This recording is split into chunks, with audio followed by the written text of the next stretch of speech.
திரு திருமாவளவன் நம்முடைய மது ஒழிப்பு மாநாட்டுக்கு அதிமுகவை அழைத்தது என்பது ஏதோ அவர் திமுக விலகி போகிறார் அப்படிங்கிற இடத்தை கொடுத்து பலமுறை அவர் மறுத்துட்டார். அப்படி இல்ல, இது ஒரு அரசியல் கொள்கை ரீதியான ஒரு அழைப்பு மட்டும்தான். மது ஒழிப்பு மாநாடு யாரை நோக்கிய குரலாக மாறும்? ஆளுகிற அரசாங்கத்துக்கு அதிகாரத்துக்கு எதிரான குரலாக தான் அது நடைமுறையிலே மாறும். மது ஒழிப்பு என்றால் திமுகவோடு அணி அமைக்கும் போதே அது ஒரு கோரிக்கை வைத்திருக்கலாம் அல்லவா? தேர்தலுக்கு ஒரு போன்ற விஷயம் இருக்கும் பொழுது இப்பொழுது அதை எடுக்க வேண்டிய அவசியம் என்ன? ஆளே இல்லாத இந்த இடத்துக்குள்ள சடுகுடு ஆடுவதற்கு பாஜக நினைக்கிறது. எனவே மதவாத கட்சிகள் இந்த இடத்திற்குள்ளே வந்துவிடக் கூடாது என்கிற கணக்கின் அடிப்படையிலே சனாதனத்தை வேறறுப்போம் என்பதை தன்னுடைய கொள்கையாக கொண்டிருக்கிற திருமாவளவன் ஒரு அணியை கட்டமைக்கலாம் என்று அவர் விரும்புகிறார். அதிமுகவோட அணி அமைக்கவும் வாய்ப்பு இருக்குன்னு சொல்றீங்க. அதை நோக்கியதான அவர் வெளிப்படையாகவே சொல்றாருல, நீங்கள் மது ஒழிப்பு மாநாட்டுக்கு வரலாம்னா என்ன அர்த்தம்? மாநாட்டுக்கு வாங்க, அணியில திமுக தான் இருப்போம் நேரடியாக சொல்றாரு. அது தொடக்க நிலையில் சொல்லுகிறார், அப்புறம் மாறிடுவார. அந்த சலசலப்பு அவர்களுக்கு இப்பொழுதே அவரால் தாங்க முடியவில்லை. திமுக இருக்கும் பொழுதே நிறைய இடங்கள் கேட்டு பெறுவதற்கு இது ஒரு உத்தி. அப்படி ஒரு உத்தியை கையாண்டாலும் அது தவறு இல்லையே.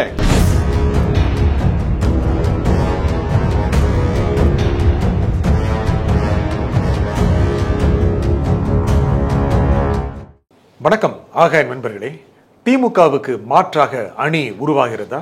விஜய் அதற்கு முழுமையான ஒரு அம்சமாக இருப்பாரா? திருமாவளவனின் எண்ணம் என்ன? இதை பற்றி பேசுவதற்காக அரசியல் விமர்சகர் திரு ராஜகம்பீரன் இங்க வந்திருக்கிறார். வணக்கம் திரு ராஜகம்பீரன். வணக்கம். திரு திருமாவளவன் நம்முடைய மது ஒழிப்பு மாநாட்டுக்கு அதிமுகவை அழைத்தது என்பது ஏதோ அவர் திமுக விலகி போகிறார் அப்படிங்கிற இடத்தை கொடுத்து பலமுறை அவர் மறுத்துட்டார். அப்படி இல்லை, இது ஒரு அரசியல் கொள்கை ரீதியான ஒரு அழைப்பு மட்டும்தான். ஆனா ஏன் திருமாவளவன் மேல ஒரு எண்ணத்தை ஒரு இந்த மாதிரியான ஒரு எண்ணம் வச்சிருக்கிறாரு அப்படின்னு அவர் மேல ஏன் அந்த கருத்து திணிக்கப்படுது? திருமாவளவன் அரசியலில் மிகவும் அடித்தட்டு சூழலில் இருந்து வந்தவர். அவர் முழுக்க தேர்தல் பாதையவே நிராகரித்து தேர்தல் பாதை திருடர் பாதை என்று கடந்த காலங்களிலே முழங்கியவர்.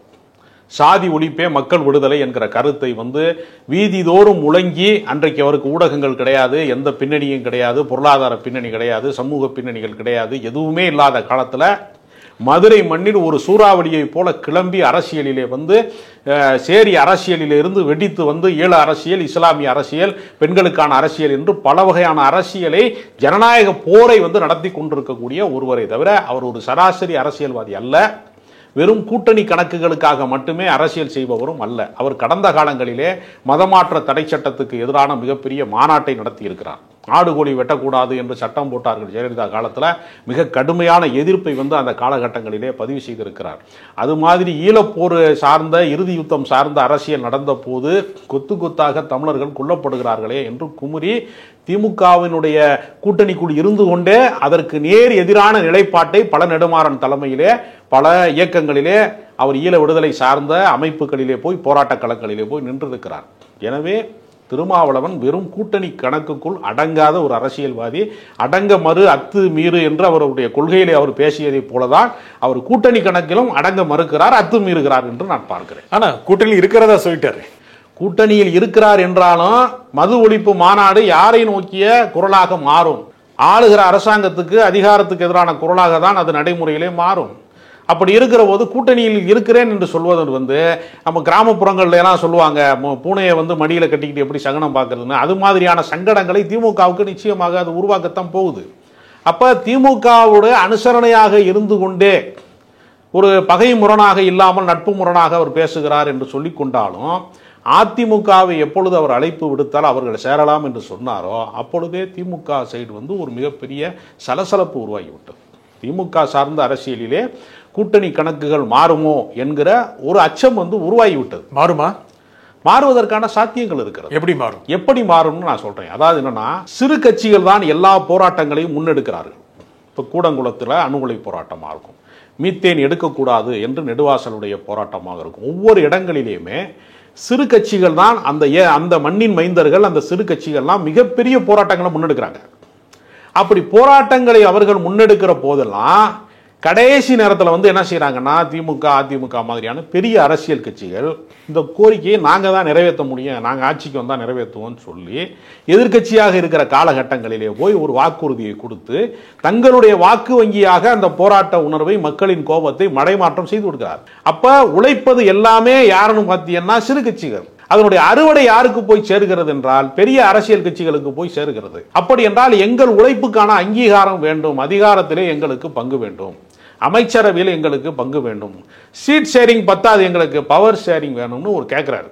இது கடந்த காலங்களிலே அவர் பல முறை பேசியதான். அவர் விகிதாச்சார முறையிலே தேர்தல் நடத்தப்பட வேண்டும் என்று அவர் மாநாடுகள் நடத்தி இருக்கிறார். அந்த அடிப்படையில் தான் தேர்தல் நடத்தப்பட வேண்டும் என்று மாநாடு நடத்தி இருக்கிறார். அதனால அவர் கூட்டணியினுடைய கணக்குக்குள் அடக்க ஒடுக்கமாக அவர்கள் முகக்குறிப்பு அறிந்து நடந்து கொண்டு அவர்களில் ஒருவராக தன்னை அவர்களினுடைய அணியாக திமுகவினுடைய எஸ்சி எஸ்டி அணியாகவோ ஒரு சிறுபான்மை அணியை போலவோ தன்னை மாற்றிக் கொள்ளுகிற வழக்கம் அவருக்கு இல்லை என்பதைத்தான் அவர் வெடித்து பேசியிருக்கிறார் என்று நான் பார்க்கிறேன். முக்கியமாக மது ஒழிப்பு என்றால் திமுகவோடு அணி அமைக்கும் போதே 19 அணி அமைத்தார், 21 அணி அமைத்தார்.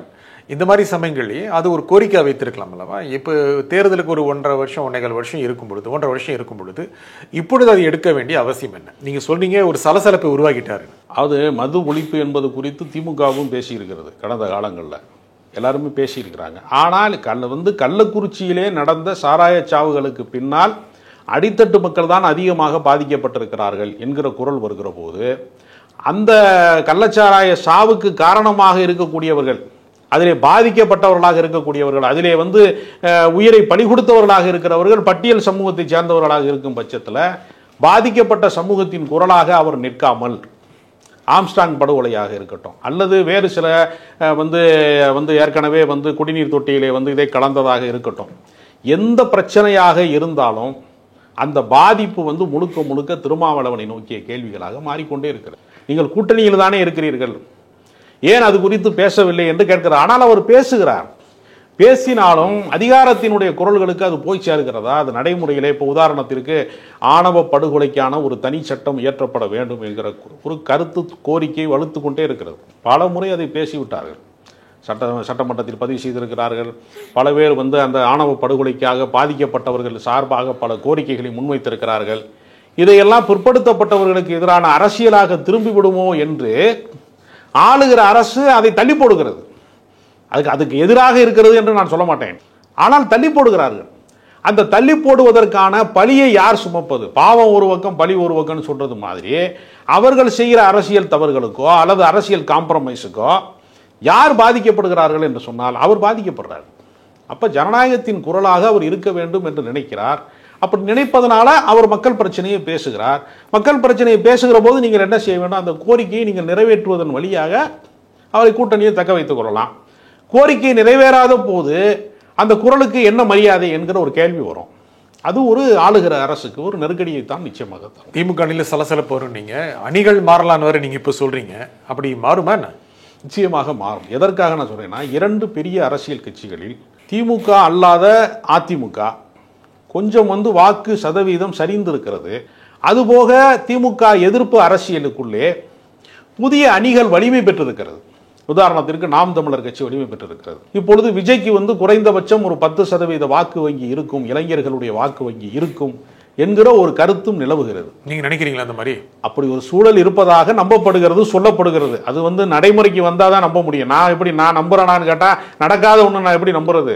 பிறக்காத பிள்ளைக்கு பேர் வச்சு கொடுங்கிற மாதிரி அது ஆயிடும். அதனால அது அப்படி ஒரு சூழல் இருக்கிறது. அப்படி ஒருவேளை இது மாதிரியாக தனித்தனியாக அணிகளாக இருக்கிறவர்கள் திராவிட சித்தாந்தத்தை, பெரியாரிய கோட்பாடை, அம்பேத்கரிய கோட்பாடை, முற்போக்கு சிந்தனைகளை முன்வைத்தால் அவர்களோடு கைகுலுக்கிக் கொள்வதிலே திருமாவளவனுக்கு நெருடல் வராது. அப்ப ஒரு மாற்று எதிர்க்கட்சி தேவைப்படுகிறது. ஒரு ஆளுங்கட்சி வலிமையாக இருக்கிறது, ஆனால் ஆளுங்கட்சிக்கு நிகரான ஒரு எதிர்க்கட்சி அதை அதனுடைய எதிர்ப்பை, அதனுடைய தவறுகளை அதிகாரமாக அறுவடை செய்யக்கூடிய எதிர்க்கட்சியினுடைய இடத்தில் அதிமுக இருந்தது. ஆனால் சற்று பலவீனப்பட்டிருக்கிறது.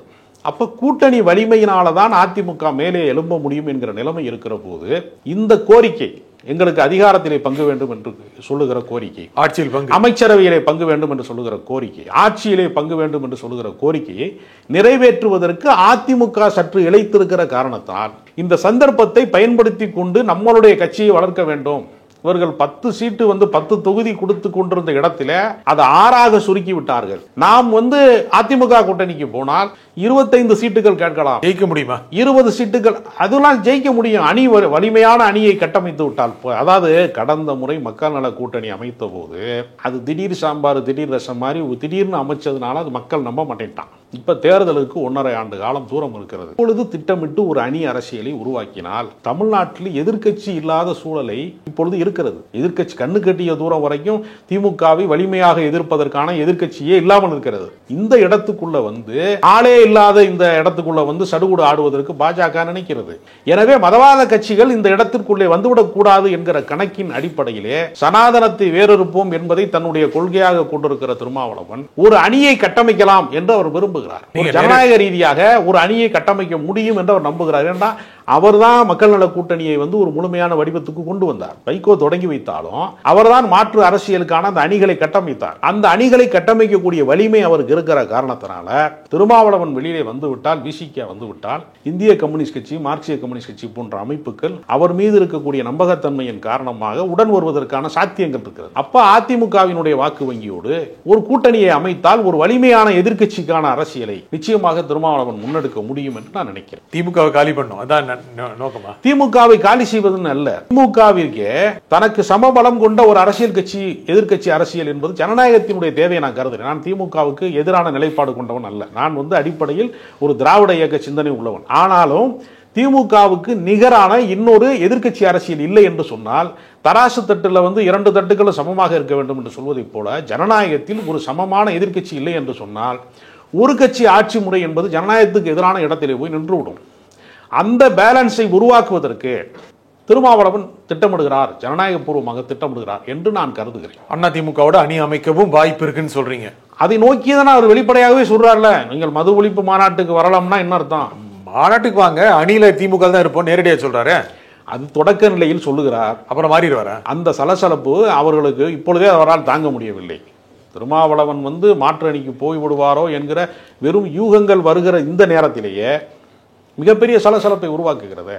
அப்படின்னு உண்மையிலேயே அவர் சென்றால் என்ன ஆகும் என்கிற கேள்வி இருக்கிறது. ஜெயிக்கணும்ல. முக்கியமாக திமுக அணி ரொம்ப பலமாக இருக்கிறது. திமுக அளவுக்கு பலமாக இல்லை. ஒருவேளை விடுதலை சிறுத்தைகள் சென்றால் அதிமுகவுக்கு கடந்த மக்களவை தேர்தலில் அதிக அளவுக்கு வன்னியர் சமூக வாக்கள் கிடைத்தன. அது மறுக்க முடியாது. திருமாவளவன் சென்றால் வன்னியர் சமூக வாக்கள் மறுபடியும் பாமகக்கு போய்விடும். அதானே யதார்த்தம்.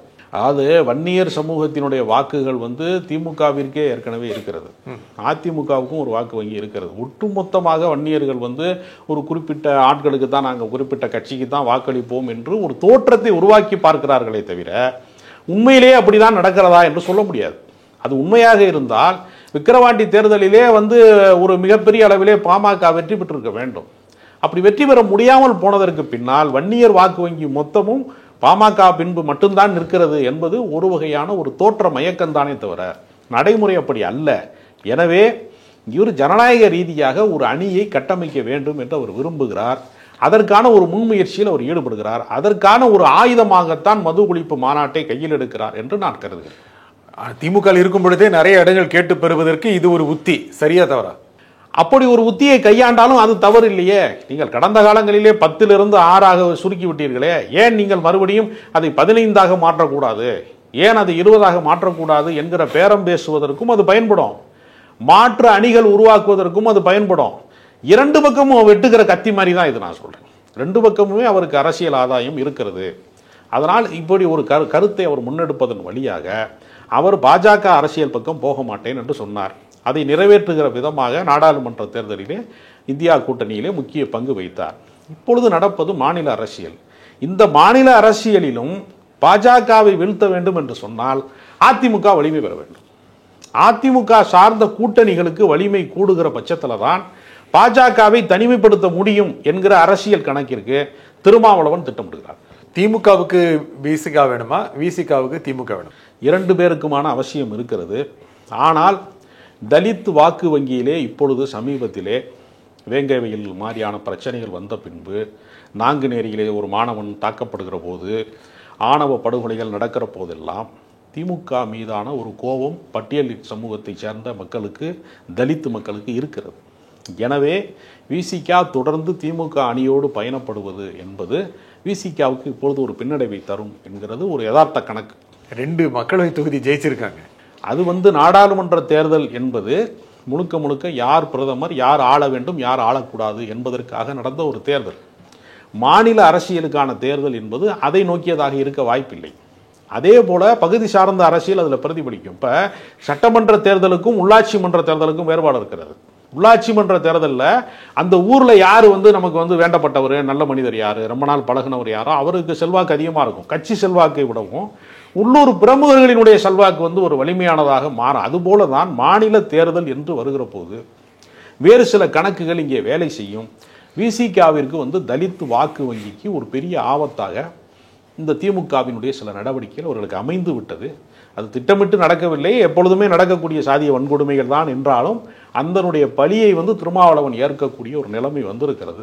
அதில் இருந்து அவர் தன்னை மெய்ப்பித்து கொண்டு தன்னுடைய வாக்கு வங்கியையும் தக்க வைத்து கொண்டு பொது அரசியலில் அடுத்த கட்டத்துக்கு வளர்ச்சி அடைய வேண்டும். ஒரு பெரிய கட்சிக்கு நம்ம ஒரு துணை அமைப்பை போல இருந்து விடக்கூடாது, தொங்கு சதையாக இருந்து விடக்கூடாது, துணமாப்பிள்ளையா போயிடக்கூடாதுங்கிற கணக்கில் அரசியலில் தனித்துவமான ஒரு அடையாளத்தை பெற வேண்டும், தொகுதிகளை கூடுதலாக பெற வேண்டும், வெகுஜன இயக்கமாக அதை மாற்ற வேண்டும். தலித் இயக்கம் என்பதை தாண்டி ஒரு பொதுவான அரசியல் கட்சியாக விடுதலை சிறுத்தைகள் அடுத்த கட்டத்தை அடைய வேண்டும் என்பதற்கான கணக்கின் அடிப்படையிலே தான் இது போன்ற மாநாடுகளை ஏற்பாடு செய்கிறார் என்று நான் நம்புகிறேன். இந்த மாதிரி நீங்க சொல்ற மாதிரி ஒரு பெரிய இயக்கமாக மாறணும்னா திமுக அணியில் இருந்தால் முடியாதுன்னு நினைக்கிறாரா? திமுக அணியிலே அவர் வளர்ச்சி பெறுவதற்கான சாத்தியங்கள் குறைவாக இருக்கிறது. இல்ல வளர்ச்சி தான் 2 மக்களவை தொகுதி சாதனம் அல்ல. ஏற்கனவே மக்களவை தொகுதி 2 தொகுதிகள் தான் ஏற்கனவே அவங்க வெற்றி பெற்றிருக்காங்க. சொந்த சின்னத்துல ஜெயிக்கிறது. பொது தொகுதி கேட்டாங்க, கடந்த முறை கொடுக்கல. விசிகா பொது தொகுதி கேட்டாங்க, அவங்க கொடுக்கல. அப்பொழுது கடுமையான அதிருப்தி நிலவியது. 6 தொகுதியாக குறைத்த போதும் கடுமையான அதிருப்தி நிலவியது. 4 ஜெயிச்சாங்க. எவ்வளவு முறைதான் காம்ப்ரமைஸ்? 4 ஜெயிச்சாங்கல்ல இது வரைக்கும். 4 ஜெயித்தாலும் அவர்கள் மிகப்பெரிய பிரம்மாண்டமான மாநாட்டை நடத்தினார்கள், வெல்லும் ஜனநாயக மாநாட்டை நடத்தினார்கள். திமுகவுக்கு நிகரான ஒரு மிகப்பெரிய மக்கள் கூட்டத்தை அவர்களால் கூட்ட முடிகிறது, மிகப்பெரிய மக்கள் அலையை அவர்களால் உருவாக்க முடிகிறது. அவ்வளவு பெரிய மாநாட்டை அவர்கள் நடத்திய பின்பும் ஒரு பொது தொகுதியை சேர்த்து வழங்காமல் மறுபடியும் உங்களை விழுப்புரம் சிதம்பரம் கட்சி என்று எதிர்கட்சிகள் கேலி செய்கிற அளவிற்குத்தான் விசிகாவை நடத்துவார்கள் என்று சொன்னால் அடுத்த கட்டத்திற்கு நாம் அரசியல் வளர்ச்சி பெறவே முடியாது என்கிற காரணத்தினால நாடாளுமன்ற தேர்தலில் ஏற்பட்ட கசப்பான அனுபவத்திலேயே அவர் அணிமாற வேண்டும் என்கிற எண்ணம் அவருக்கு வந்துவிட்டது. அதற்கான வாய்ப்பாக இந்த மது ஒழிப்பு மாநாட்டை அவர் நடத்துகிறார். திமுக அணியில் இருந்து சொந்த சின்னத்தில் 2 இடங்கள் வென்றதால் தான் அவர்களுக்கு மாநில கட்சி என்ற அங்கீகாரமும் கிடைத்தது. அதை வைத்துக்கொண்டு கட்சி அடுத்த கட்டத்திற்கு போகாமல் இருப்பதற்கு இது போதும் என்று அரசியலிலே நின்றுவிட முடியாது. ஏதாவது ஒரு புள்ளியிலே நின்றுவிட முடியாது. இது ஒரு பயணம். அரசியலிலே கூட்டணி என்பது ஒரு பயணம். அவர்கள் 2 தொகுதியை வெற்றி பெற வைப்பதற்கு காரணமாக இருந்தார்கள் என்பதற்காக வேண்டி அங்கேயே அரசியல் கட்சி நின்றுவிடக்கூடாது. அவர் அடுத்த கட்டத்தை நோக்கி பயணிக்க வேண்டும். ஏற்கனவே சிறுபான்மை அமைப்புகள், தலித் அமைப்புகள்லாம் திமுகவினுடைய ஒரு சார்பு அமைப்புகளாகவே மாறிவிட்டது என்று சொல்லக்கூடிய அளவிற்கு ஒரு விமர்சனம் இருக்கிறது. அந்த விமர்சனத்தை கடந்து வீரியமாக வெடித்து வெளியே வர வேண்டும். இன்னும் கட்சியை அதிகபட்சமான வளர்ச்சிக்கு கொண்டு செல்ல வேண்டும், அதிகாரத்தை நோக்கி நாம் நகர்த்த வேண்டும் என்று அவர் நினைக்கிறார். அந்த நினைப்பிற்கு இது போன்ற மாற்று சிந்தனை அவருக்கு அவசியமாக இருக்கிறது. திமுகவில் இருக்க மாட்டாருங்கிற மாதிரி நீங்க சுருக்கமா சொல்றீங்க. திமுக அணியில் அவர் நீடிப்பது சிரமம். ஏனென்றால் இவ்வளவு விமர்சனங்களுக்கு பின்னால், இவ்வளவு மாற்றுக்கிறதுக்கு பின்னால் திமுக இறங்கி அவரோடு ஒரு சமரசம் செய்து கொண்டு நாம் கூட்டணியில் தொடர்வோம், நீங்கள் வெளியேற வேண்டாம் என்று சொல்வதற்கும் வாய்ப்பு இருக்கிறது. அல்லது இதற்கு மாற்றாக பாமகவை உள்ளே கொண்டு வருவதற்கான சாத்தியமும் அதில் இருக்கிறது.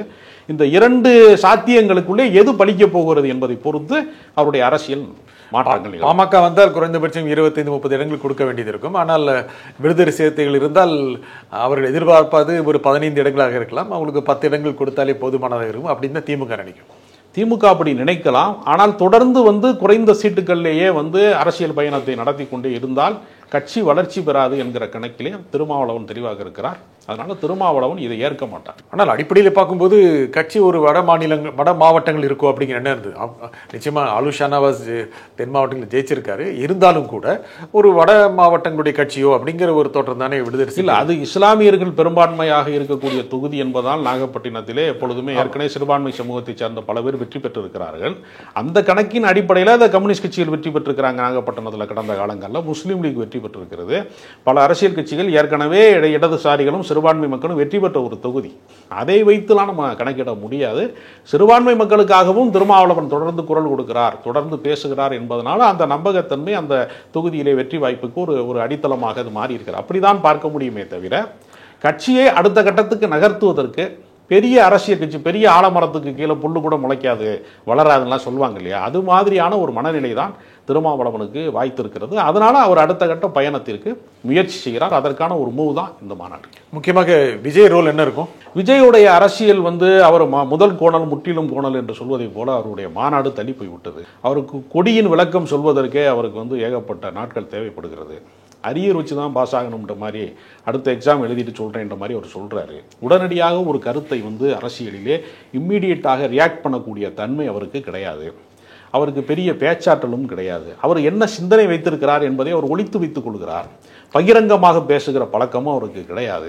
எனவே மாநாட்டுக்கு அவர் சொல்லுகிறது மூலமாகத்தான் அவர் என்ன அடையாளத்திலே விரும்புகிறார், என்ன அரசியலை நோக்கி அவர் பயணப்பட போகிறார் என்பது மாநாட்டுக்கு பின்பு தான் தெரிய வரும். அதற்கு பின்பு விமர்சிப்பதான் முறையாக இருக்கும் நினைக்கிறேன். ஆனால் ஒரு மதச்சார்பற்ற சக்தியாக விஜய் இருப்பார் என்று நான் நம்புகிறேன். ஒரு ரோல் இருக்குன்னு நினைக்கிறீங்களா? நிச்சயமாக புதிய தலைமுறை வாக்காளர்கள், இளைஞர்கள் நிச்சயமாக அவரை நம்பக்கூடிய ஒரு கூட்டம் இருக்கிறது. அது நாம் விரும்பினாலும் விரும்பவில்லை என்றாலும் விஜய்க்கு பின்னால் ஒரு கூட்டம் இருக்கிறது. அவர்கள் ஒரு குறிப்பிடத்தக்க வாக்கு சதவீதத்தை பெறுவார்கள் என்று நான் நம்புறேன். நீங்க ஒரு 10% பெறலாம் அப்படின்னு 10% பெறலாம். அதிகார மையமாக விஜய் மாறிவிட மாட்டார். ஏற்கனவே இருக்கக்கூடிய அரசியல் கட்சிகள்ல ஒரு செல்வாக்கு மிக்க கொஞ்சம் இளைஞர் படை கூடுதலாக இருக்கக்கூடிய சக்தியாக மாறுவாரே தவிர அவர் திமுக இடத்துக்கு வந்து விடுவார், அதிமுக இடத்துக்கு வந்து விடுவார் என்று நான் நம்பல. ஒரு இளைஞர் படையை உருவாக்குறாரு ஒரு குறிப்பிடத்தக்க மாற்றத்திற்கு.